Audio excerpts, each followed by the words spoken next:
Santabringer, Worm. By Stabbyunicorn. Taylor triggered right after Thanksgiving break. Now it's Christmas Eve, and Miss Militia is making Taylor spend the day with Sophia freaking Hess.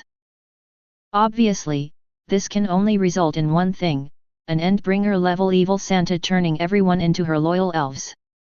Director? Director, can you hear me? I listened for several seconds, but all I heard from the radio was that damned song my mom used to sing.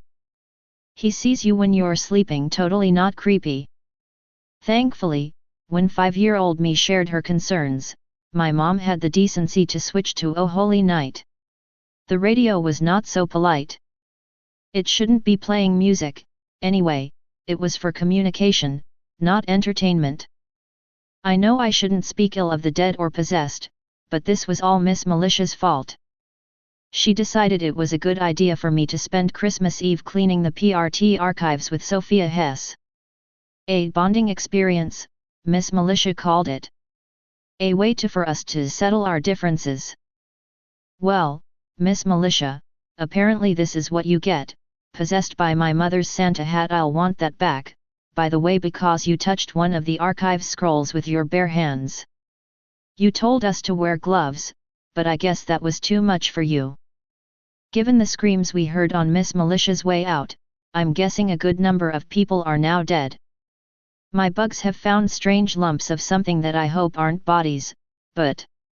Let me see it. Sophia demanded. I tried to ignore her.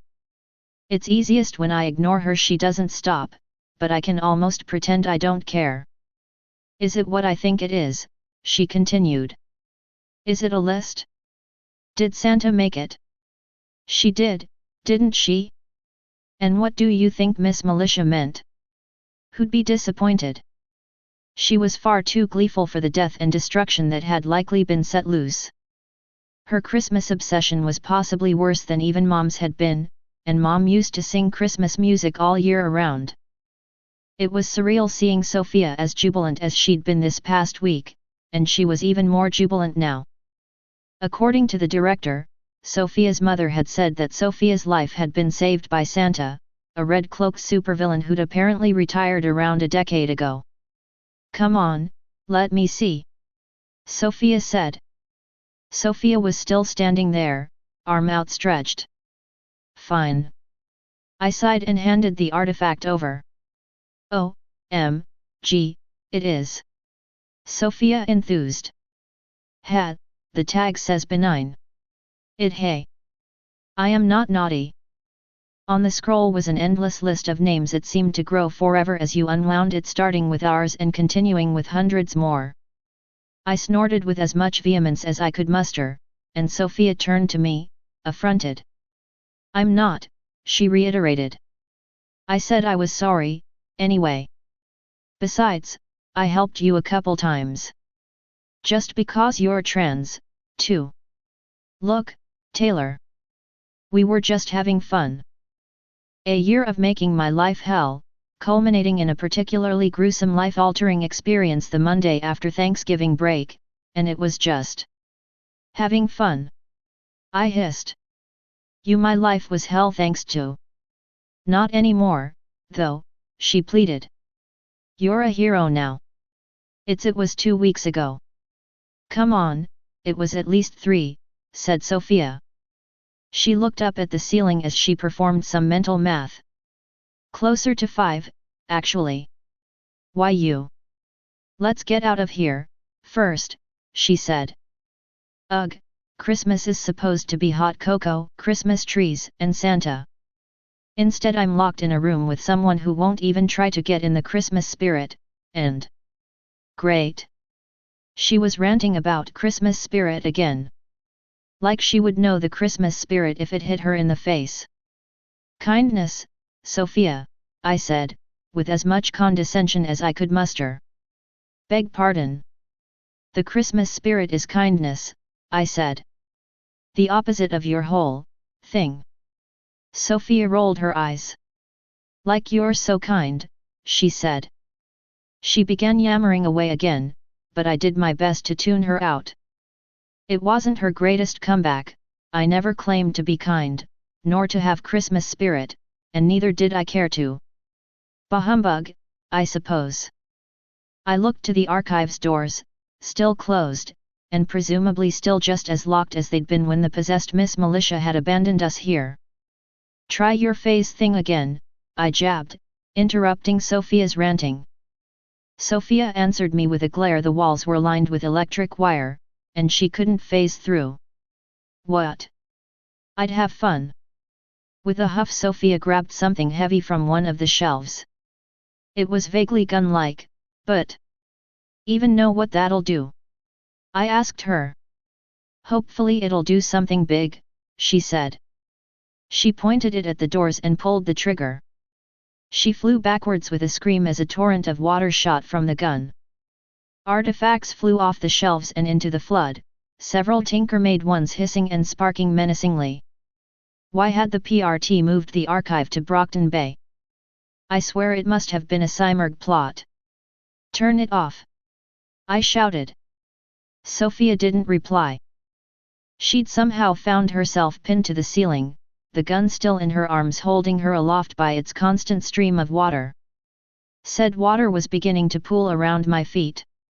How was it already a half-inch deep? The room was massive. It shouldn't be possible. If this kept up, we'd soon drown. Then the idiot dropped the gun. It flew across the room, slamming into a shelf. The shelf began to tilt. Why didn't they bolt the shelving down? Shouldn't that be a regulation? And then, it was falling. I shook my head as row after row fell with clattering sounds. Device after device fell from them, several exploding as they hit the ground or were crushed, still more exploding in response to those explosions. We were going to die, weren't we? Of all the people to die with, why did it have to be Sophia Hess? Where was she, anyway? Ah! She'd fallen from the ceiling. Judging by the upturned box of trinkets beside and surrounding her, she must have broken her fall on one of the shelves from the still-standing side of the room. She'd sat up. I could almost laugh at the dazed expression on her face, but... Shit, she said. Okay, fine, I laughed. Hey, I was going to die, I might as well find what humor I could. A breeze of cold night air shook me from my musings. Hey, it worked, Sophia said. The shrill blaring of alarms pierced the air. If I get hearing damage from this, Sophia better get Pan her alike, totally best friend aside from Emma, to heal me. Come on! Sophia yelled, racing off towards the breeze.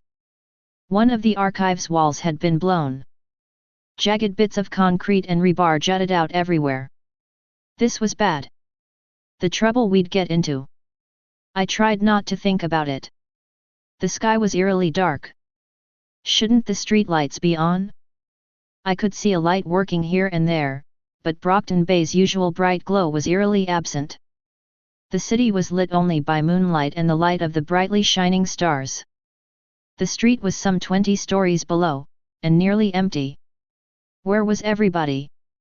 Shouldn't they be out shopping? It was Christmas tomorrow.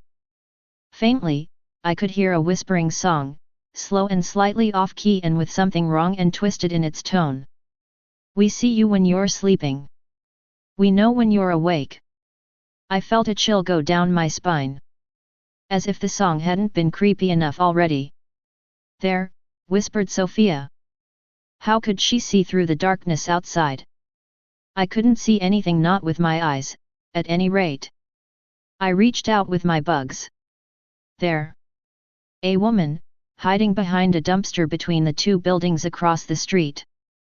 She was shaking, her breath quivering. I felt her muscles begin to tense, and then she began to. She's moving, said Sophia, belatedly stating what I'd already felt. Wait. I noticed it first with my eyes, then with my bugs, a figure dressed in green with a silly little hat. I could just see his serene, unnatural smile. An elf. He intercepted the scared woman. The song grew louder. We know when you've been bad or good. Taylor, Sophia said, her voice quiet. Was she afraid? Actually afraid? I think they're going to. The elf held out something. One of my flies landed upon it. A rock, hard and rough, tasting almost of nothing and almost of dirt. Was the woman begging? She was rapidly shaking her head side to side. She tried to back away, but her back hit the dumpster. What? The elf threw the rock. My bugs died in the whirlwind of a fire that wasn't fire, immolated along with the woman upon which they were perched. Coal, I realized. The rock had represented coal. But it was worse than coal, worse than burning. It was as if my bugs' very essences were being stripped away, and as if with them, so too was my own. I fell on my knees. I couldn't hear, couldn't think, couldn't. Taylor? You okay? Sophia asked. I couldn't muster a response. Taylor. It's worse, Sophia muttered. Worse? What was worse than this? Sophia was pointing. Reluctantly, my gaze followed. A man was cornered in the nook of a closed shop's door. He was banging on the glass, but it wouldn't break. Behind him, an elf was holding aloft one of those silly elf hats, lowering it slowly towards the poor man's head. The song's twisting, hypnotic melody continued. So be good for goodness sake. Hat touched head, and the man began to change. His clothing shifted, his jeans turned green, and his t-shirt morphed into a matching button-down shirt complete with red buttons. His terrified face was wiped away, replaced by that unnatural, serene smile, and though it was hard to tell, I was certain his cheeks took on a rosy red glow. I glanced at Sophia. She was transfixed, her hand twitching. Fight back, she muttered, so quiet I could barely make out the words. Just fight back, idiot. I tried not to say anything, I did, but still. Never stopped you from going after me. Sophia pulled her gaze away from the elves below and onto me. You weren't, she started, but cut herself off. Several seconds passed before I finally lost patience. Forget this, I muttered. I turned and began searching the room. It was full of exotic tinker devices, there had to be something useful. A jet-propelled skateboard that didn't look like it could actually fly. A coil of some kind of rope that looked normal, but somehow felt as if it couldn't be trusted. Wait, was that a machine entirely dedicated to hot cocoa? Cool, exclaimed Sophia from beside me, because of course she did. I wandered off as she started messing with the machine. It began to hiss and gurgle. People are dying, Hess, I called over my shoulder. She didn't answer. The next row of shelves was placed unusually far from the last. As I reached it, I discovered what they'd had to make room for. A sleigh. I sighed. As soon as I saw it, I had to resign myself to the inevitable. Awesome! Sophia exclaimed, rushing up to the sleigh while somehow managing not to spill either of her 2 mugs of hot cocoa. She set the mugs down as she took her seat. Apparently sleighs had cup holders and began pressing buttons. Absolutely nothing happened. Sophia appeared crestfallen. Resignedly, I sat down beside her. At once, the sleigh thrummed to life. I tried to ignore Sophia's cheers as I fiddled with the reins. They were attached to absolutely nothing, and tried to make sense of the dashboard. It seemed like all I should have to do was pull. As soon as I pulled on the reins, the sleigh lifted into the air. Sophia was beside herself with glee, and I had half a mind to push her out the sleigh while I still could. Sadly, I managed to find some tiny bit of Christmas kindness, and refrained. With a flick we were flying, up and over the shelves, around and about, and then, finally, out the destroyed wall and into the night. I remembered to turn only moments before we'd have crashed into the building across the street. Sophia screamed in delight like she was on a roller coaster. Here, hot cocoa, Sophia said, handing me a mug. How had it not spilled? Annoying tinkers. I hate them all. Annoying broken powers. Gingerly I transferred the reins to one hand. The sleigh didn't seem to mind, it was as if it could read my intent as much as it could my actions. I sighed as I realized it probably could. I lifted the hot cocoa to my mouth distrustfully. Who knew why the hot cocoa machine was locked away in the archive, but as soon as the mug was near my mouth and I smelled that familiar smell, I couldn't resist taking a sip. It was like taking a trip back in time. I could almost hear Mom singing to me, could almost feel her cuddled up beside me on the big armchair, her head against Sophia. The head against my shoulder was Sophia's. I shoved her away. Sorry, she muttered. There was something in her voice, a resigned dejection combined with embarrassed apology. Fine, I said, though I didn't know why. Another bout of Christmas spirit, I suppose. A desire to be kind, even to my enemies. Go on. Tentatively she let her head rest once more against my shoulder. I sighed a sigh full of irritation and wistful remembrance alike. I pulled us higher into the air and surveyed the street below. There were elves everywhere, hundreds, maybe thousands, all holding lumps of coal that pulsated with red and green glows. They were all headed the same direction, towards the bay. What was at the bay? I turned the sleigh to follow. And then we heard it, a deafening, droning, terrifying siren. Sophia cursed. Can't this thing go faster? She demanded. We were going pretty fast already, we'd reach the boardwalk in less than a minute. Wait. What's that? I asked, pointing to a spot over the water, right by the boardwalk. If I had my geography right, it'd be at the end of the pier. There, something was glowing with that same red and green pulsating glow, swirling and twisting around itself, getting brighter and brighter with every moment. Leading up to it was the trail of the elves. Sophia exclaimed.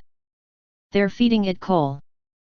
They tossed chunk after glowing chunk into the ball of swirling lights, with each piece it swirled faster and angrier, its glow blazing stronger and stronger until it was nearly blinding, and then, just as we reached the boardwalk and I started our descent, a spiraling beam of red and green light shot into the sky. Startled, I yanked back on the reins, slamming Sophia and I back into our seats. Now, as we hovered stationary only a couple dozen feet high with no wind roaring past our ears, I could once more hear the song beneath the air raid siren's din, slowly gaining volume by the word. You better watch out, you better not cry, you better not pout, I'm telling you why. It reached its crescendo as the light seemed ready to ignite the sky. The entire city was lit like day. Santa Claus is coming. All at once the light collapsed into a small shape floating 100 feet above us. To town. It was a person, surrounded in a halo of red and green. Sophia gasped. Santa, she whispered, nearly reverently. A hail of rockets launched from behind us. I craned my neck and scanned the rooftops. Capes. Dozens of them, and Arms Master had just fired a volley. The rockets hit the hovering figure and detonated with an ear-splitting bang, but when the blasts had cleared, she was still hovering, unperturbed. She flicked a finger, and from her aura extended several dozen bolts of brilliant green lightning, each striking one of Brockton's defenders. Had she killed them?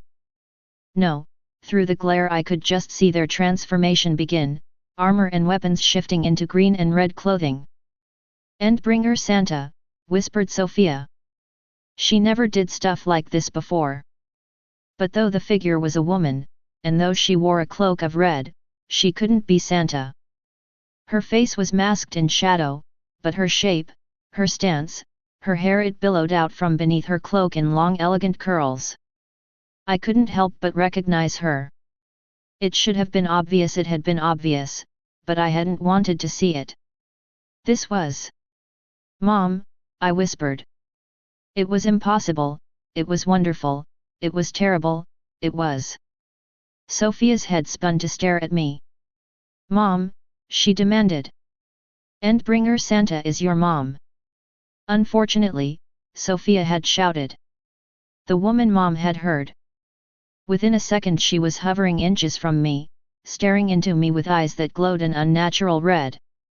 I could hardly move. Taylor, she whispered. Numbly, I nodded.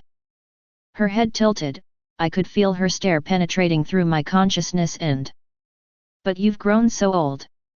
And naughty, too. Not too naughty, though, she said, softly, her voice filled with an ethereal grace that seemed to resonate in my bones. She grimaced. Can't say the same for your friend. She's not, I started. But that wasn't important. How are you here? How are you alive? She lowered her cloak's red hood. Beneath, her head was covered by a Santa hat, her Santa hat. My own creation, she said, her finger lightly touching the hat. It needed only to be woken by proximity to any of my other creations, and to be provided with, for lack of a better term, life force. Energy. I have more than enough, now, but I had to get back to you, Taylor. Her face twisted into a pained longing. How have you grown so much? She asked, begged. I couldn't tell what I was thinking, what I was feeling. None of this made sense, or if it did, none of it felt right. Mom tore her gaze away as if it hurt to see me, and something inside me recoiled. Her eyes found Sophia. She regarded her for several seconds, her face a cold stare that she couldn't quite hold. I could see the angry quivering at the corners of her eyes. Sophia stared back, unblinking. I'm sorry about your friend, Taylor, Mom said in a quiet monotone. Mom held out her hand. The red and green glow began to collect into a shape, a rough, rocky shape. Coal. She lifted it. What, Mom, what are you? This wasn't how I remembered my mom. She was an angel, always sweet and kind, ever since. She's been naughty, Taylor, Mom said. She's abused her power, you know. Oh, Taylor, I'm so sorry. What she did to you. She never would have been able if I'd been here. I'd have stopped her, I promise you, I would have. The world was collapsing, my head was being crushed, I couldn't breathe, I couldn't. How was this happening? It didn't make any sense. How could she be alive? How could she be like this? Mom, don't, you can't.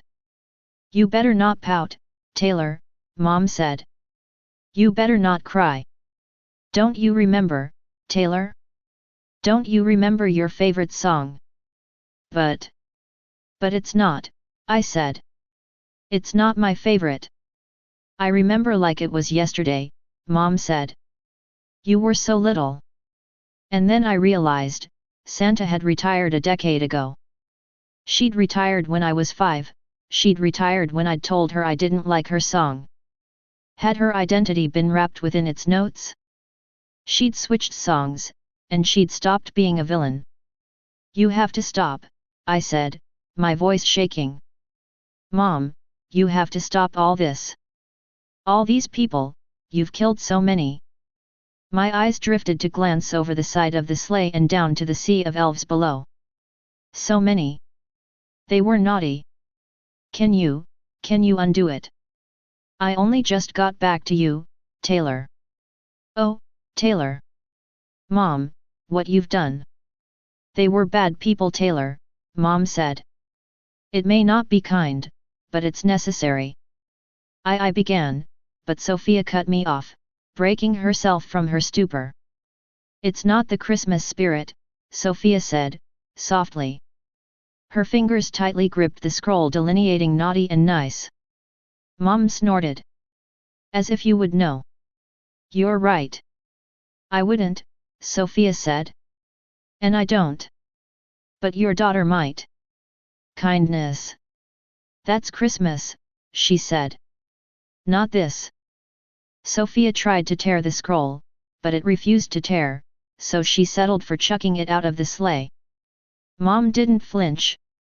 I made a list, she said. I checked it twice. I found out who was naughty and who was nice. I closed my eyes and tried to tune her out. I collected myself, and then, finally, began to sing. O holy night, the stars are brightly shining. It is the night of our dear Savior's birth. Taylor. I heard Mom say, but I didn't stop singing. From beside me I heard Sophia join in. Long lay the world in sin and error pining, till he appeared and the soul felt its worth. A thrill of hope, the weary world rejoices, for yonder breaks a new and glorious morn. I could hear more voices join us, though I wasn't sure whose. Was it the elves below? Perhaps it didn't matter. Fall on your knees. Oh, hear the angels' voices. O night divine, O night when Christ was born. O night divine, O night divine. I opened my eyes even as I continued to sing. Mom's face had softened, her cold smile had collapsed into a mournful longing. Her eyes fell down to the ground 20 feet below, then back up to where she'd first manifested, until finally. I don't want to leave you, I heard her whisper below the song. Taylor. I smiled weakly as I cried, but I couldn't stop singing if I tried, it was all that was holding me together. Taylor, your father. Give him my love. I nodded as best as I could. Her hand reached out. I felt her fingers brush my cheek, and I wished they could remain there forever. Too soon they abandoned me, and Mom began to float backwards. I saw her lips move, and though I could not hear her words, I knew what she had said. Goodbye, Taylor. I love you. And finally, I managed to break away from the song's hold, though Sophia and the crowd kept on singing. Bye, Mom. I love you, too, I whispered. And though she could not have heard, her smile told me she'd understood. Truly he taught us to love one another, his law is love and his gospel is peace. The sky was lit once more by the beam of spiraling red and green light. It surrounded Mom, enveloped her, until she was lost within its shining light. His power and glory evermore proclaim. And then, with a brilliant flash of white light, she was gone. His power and glory evermore proclaim. The blinding light receded, giving way to dots of white light falling like snow. As the shining snow reached the crowd below, the elves morphed back into the people they once had been, their green and red outfits replaced by their pants and shirts and everything else besides. And where the snow hit those who'd been taken by the fire that wasn't fire, their charred skin regained its former spectrum of colors, and their essences returned with little flashes of cheer. How long did we sit there, hovering in the sky? I don't know, but by the time I was ready to move, the crowd had dispersed. Below us, a few of the protectorate stood in a circle waiting patiently for us to land, seemingly not in a mood to rush us. Taylor, whispered Sophia, as the non-snow continued to fall around us. Yet. Thank you, she said. And I am sorry. We never should have pushed you in that locker hell, we shouldn't have done any of the things we did. No, you shouldn't have, I said. I flicked the sleigh's reins, and slowly we descended. And I'm sorry about your mom, said Sophia. I can't imagine what it must have been like to see her again. Is there anything I can do? I shook my head. I couldn't trust my words. As we touched down, Sophia stepped off the sleigh. Miss Militia began to charge forward, arms master of all people held her back. Sophia's hand glided over the sleigh's side railing. She looked almost frail. I wasn't sure what counted as forgiveness, which was just as well, as I wasn't sure I could forgive her. But still, I couldn't just let her go. It wouldn't be kind. Sophia. I said. She looked back at me. I couldn't read her face, but I supposed it didn't matter. Merry Christmas. Thank for watching.